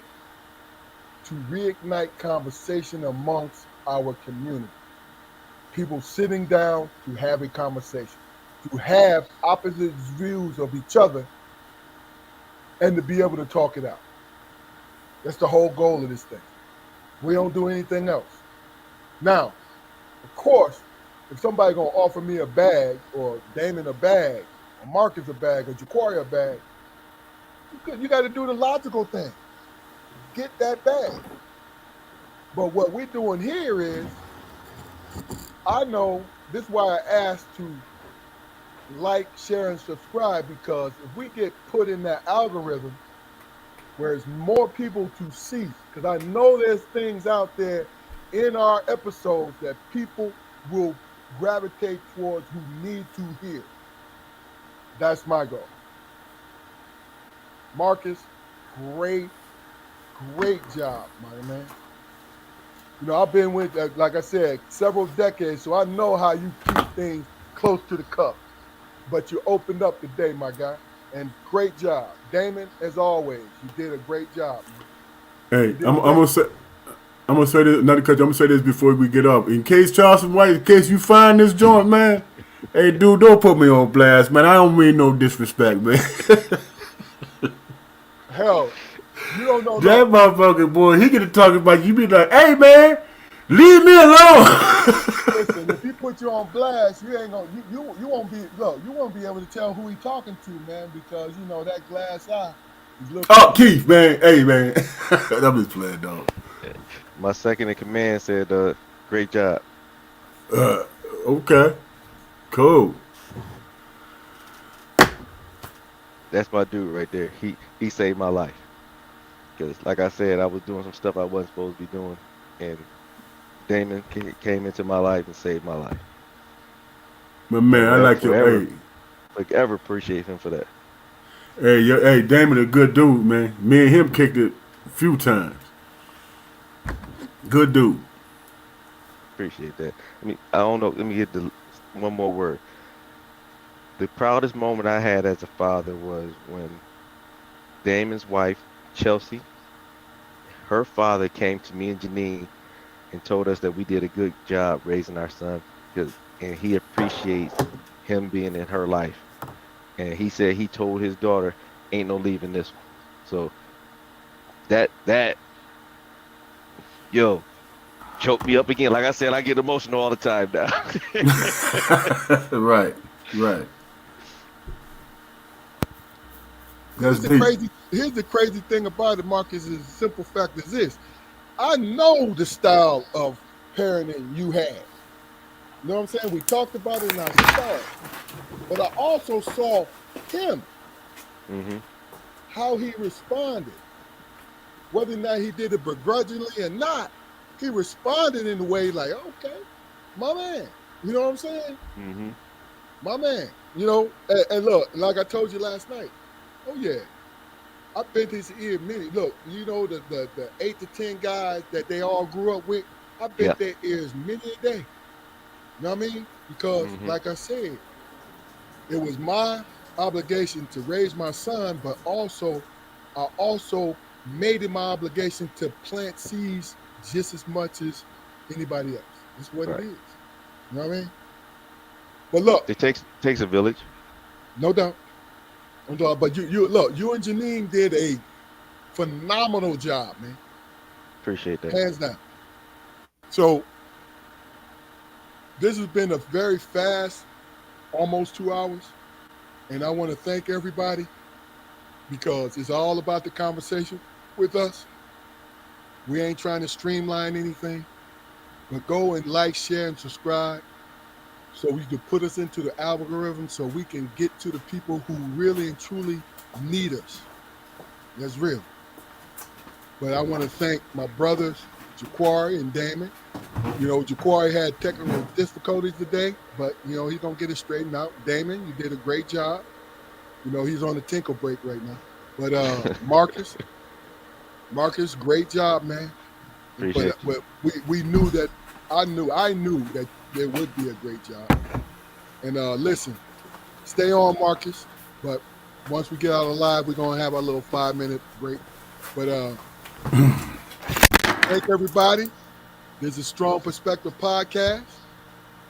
Look us up on YouTube because we there. And